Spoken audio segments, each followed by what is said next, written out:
गोकुल नगरी चारों ओर आनंद ही आनंद। नंद बाबा के घर दो नन्हे बालकों की किलकारी गूंज रही थी। एक थे नंदलाल और दूसरे थे रोहिणी नंदन, लेकिन अभी तक उनका विधि पूर्वक नाम संस्करण नहीं हुआ था। मथुरा का अत्याचारी राजा था कंस। उसे भविष्य की मिली थी कि देवकी का 8वां पुत्र उसका वध करेगा। इसी डर से वह हर जगह नज़र रख रहा था। इधर गोकुल में नंद बाबा और यशोदा मैया चिंतित थे कि कहीं कंस को पता न चल जाए। तब उन्होंने गुप्त रूप से महान ऋषि गंगाचार्य को बुलाया।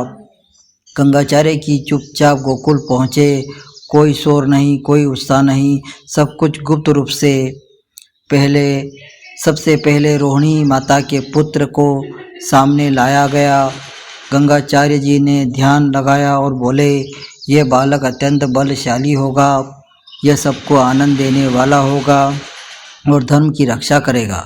फिर उन्होंने कहा, इसका नाम होगा बलराम, क्योंकि यह असाधारण बल से युक्त होगा, और इसका एक और नाम होगा संकर्षण, क्योंकि यह देवकी के गर्भ से रोहिणी के गर्भ में स्थानांतरित हुआ था।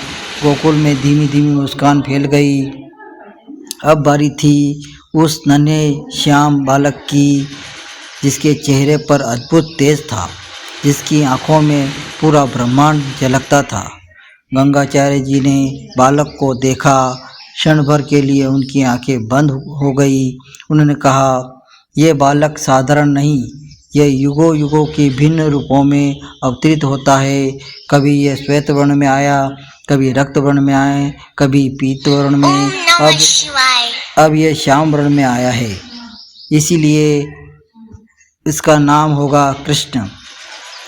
कृष्ण अर्थात जो सबको अपनी ओर आकर्षित करे, जो सबके हृदय को जीत ले, जो प्रेम का सागर हो। गंगाचार्य जी ने आगे कहा, यह बालक गोकुल में आनंद फैलाएगा, राक्षसों का विनाश करेगा, धर्म की रक्षा करेगा। आप लोग निश्चित रहिए, यह बालक स्वयं भगवान का अंश है। नंद बाबा और यशोदा मैया जी को आंखों में आंसू आ गए। वे समझ तो नहीं पाए पर लीला, लेकिन उनके हृदय में अपार शांति थी।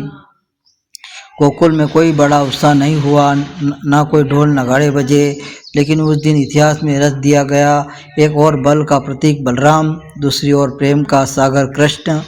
दोनों ही यह जोड़ी आगे चलकर अधर्म का अंत करेगी और धर्म की स्थापना करेगी। अगर आपको श्री कृष्ण और बलराम जी की यह सुंदर लीला पसंद आई हो तो वीडियो को लाइक करें, चैनल को सब्सक्राइब करें और ऐसी दिव्य कथाओं से जुड़े रहें। जय श्री कृष्ण, जय बलराम।